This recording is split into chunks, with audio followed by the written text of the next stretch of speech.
Halo semua, Assalamualaikum warahmatullahi wabarakatuh. Saya Cindar Puspitasari dan dalam video ini saya akan membahas salah satu budaya yang sangat populer di kalangan anak muda saat ini, yaitu hustle culture. Budaya ini banyak kita temui di media sosial dan bahkan dianggap keren oleh sebagian besar pengguna digital. Tapi, apakah hustle culture ini benar-benar sehat untuk kita? Mari kita lihat dari perspektif psikologi dan neuroscience. Saya memilih topik ini karena hustle culture tidak hanya menjadi bagian dari narasi sukses di media, tetapi juga telah membentuk gaya hidup bagi sebagian besar generasi muda. Banyak yang menganggap kesibukan sebagai simbol keberhasilan, padahal bisa jadi itu justru adalah gejala ketidakseimbangan kehidupan. Maka dari itu, penting bagi kita untuk memahami fenomena ini secara lebih ilmiah. Pada slide kedua ini, saya akan mendeskripsikan tentang fenomena glorifikasi kerja keras ekstrim dan konten viral A Day in My Life. Hustle culture adalah budaya yang mengagungkan kerja keras secara terus-menerus. Di media sosial, konten seperti A Day in My Life yang menampilkan jadwal dari pagi hingga malam tanpa henti seringkali dianggap sesuatu yang sangat inspiratif. Frasa seperti green now, sign later, atau tidur itu untuk orang gagal semakin memperkuat narasi bahwa istirahat bukan bagian dari kesuksesan. Tren ini muncul bukan hanya dari individu, tapi juga diperkuat oleh perusahaan, komunitas bisnis, dan publik figur yang mempromosikan gaya hidup super sibuk sebagai bukti komitmen dan ambisi mereka. Semakin sibuk seseorang, semakin dianggap berprestasi. Tidak heran kalau banyak mahasiswa atau pekerja muda yang merasa bersalah ketika mengambil waktu istirahat, karena takut dianggap malas atau tidak ambisius. Hustle culture juga mendorong budaya kompetisi tidak sehat. Kita merasa harus selalu tampil produktif di depan banyak orang, baik secara nyata maupun secara digital. Unggahan yang memperlihatkan bekerja sampai larut malam, to-do list yang super panjang, atau caption yang menyebut tidak punya waktu untuk rebahan, menjadi bagian dari citra sukses modern. Padahal, di balik semua itu, banyak yang menyembunyikan kelelahan, rasa cemas, bahkan kehilangan arah. Fenomena ini juga makin relevan karena masyarakat kita saat ini hidup dalam ekosistem digital yang sangat cepat. Informasi bergerak cepat, tuntutan kerja fleksibel tapi tidak terbatas, dan batas antara jam kerja dan istirahat semakin kabur. Dalam situasi ini, hustle culture bisa tumbuh subur karena tidak ada pemisahan yang jelas antara produktivitas dan pemulihan. Jadi, meskipun terlihat menginspirasi, hustle culture adalah pedang bermata dua. Ia bisa mendorong kita untuk maju, tapi juga bisa menjadi tekanan yang membuat kita kehilangan koneksi dengan diri sendiri. Maka dari itu, perlu kesadaran untuk mengkritisi budaya ini, terutama dalam konteks kesehatan mental dan keseimbangan hidup. Pada slide ketiga ini, saya akan menjelaskan dampak psikologisnya.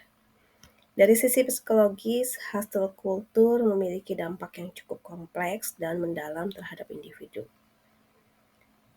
Secara kognitif, banyak orang mulai membentuk pola pikir yang menyamakan nilai diri mereka dengan tingkat produktivitas. Artinya, mereka hanya merasa berharga jika mereka sibuk, bekerja, atau terus menghasilkan sesuatu. Pemikiran seperti ini tidak hanya menimbulkan tekanan mental, tapi juga membentuk keyakinan keliru bahwa istirahat sama dengan kegagalan. Hal ini bisa membuat seseorang terus merasa tidak cukup, tidak puas dengan dirinya sendiri, dan sulit untuk menghargai proses hidup yang normal dan seimbang. Secara emosional, individu yang menjalani hustle culture dalam jangka panjang akan merasakan stres kronis, kelelahan mental, bahkan kecemasan yang terus-menerus. Mereka tidak bisa menikmati waktu luang karena pikiran mereka terus dibebani oleh hal-hal yang belum selesai. Rasa takut tertinggal dari orang lain juga memperkuat tekanan ini. Dalam kasus ekstrim, kondisi ini dapat mengarah pada munculnya gejala burnout yang ditandai dengan kehilangan motivasi, ketidakpedulian terhadap tugas, serta perasaan hampa dan tidak terhubung secara emosional dengan apa yang dikerjakan. Dampaknya juga terlihat dari perilaku sehari-hari. Individu jadi cenderung mengabaikan kebutuhan dasar seperti makan yang cukup, tidur yang berkualitas, dan waktu untuk bersosialisasi. Mereka sering begadang demi menyelesaikan tugas atau pekerjaan. Mereka akan merasa bersalah jika mengambil jeda dan akhirnya kehilangan kemampuan untuk benar-benar menikmati hidup. Bahkan beberapa orang menjadi menarik diri dari interaksi sosial karena merasa waktu mereka lebih baik digunakan untuk hal yang produktif. Dalam jangka panjang, perilaku seperti ini bisa sangat merugikan dan menghambat kesejahteraan secara keseluruhan. Oleh karena itu, penting untuk mengenali tanda-tanda awal dari dampak hasil kultur ini. Jika seseorang mulai merasa lelah terus-menerus, kehilangan makna dalam pekerjaan yang dulu menyenangkan, atau tidak mampu bekerja, atau tidak mampu berhenti bekerja, meskipun tubuh dan pikiran sudah lelah, itu bisa menjadi sinyal bahwa keseimbangan hidup sudah mulai terganggu. Kesadaran ini penting agar kita bisa segera mengambil langkah untuk menata ulang pola hidup sebelum dampaknya menjadi lebih berat dan sulit ditangani.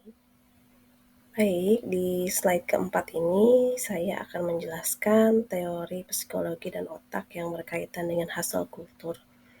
Secara teori, hasil kultur dapat dijelaskan melalui behaviorisme. Dalam konteks ini, perilaku kerja keras yang ekstrim diperkuat oleh reward sosial seperti pujian, pengakuan, dan validasi digital. Menurut B.F. Skinner, jika sebuah perilaku terus diberi penguatan positif, maka perilaku itu akan menjadi kebiasaan, terlepas dari sehat atau enggaknya. Teori stres dari Hans Selye juga sangat relevan. Ia menjelaskan bahwa tubuh merespon tekanan melalui 3 tahapan: alarm, resisten, dan exhaustion. Individu yang terus berada dalam fase resisten tanpa pemulihan akan mengalami kelelahan total atau burnout. Ini menjelaskan kenapa orang yang tampak produktif tiba-tiba bisa kehilangan motivasi dan kesehatan mentalnya menurun.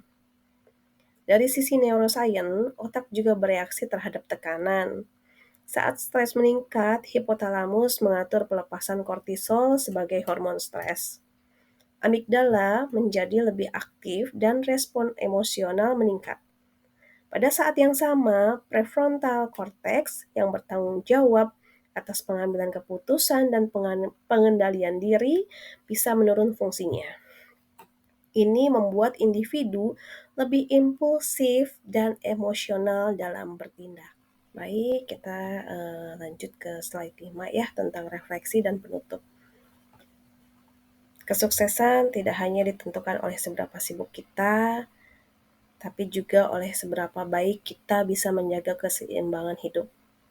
Dalam hasil kultur, kita seringkali terjebak dalam pemikiran bahwa semakin kita sibuk, semakin besar peluang kita untuk berhasil.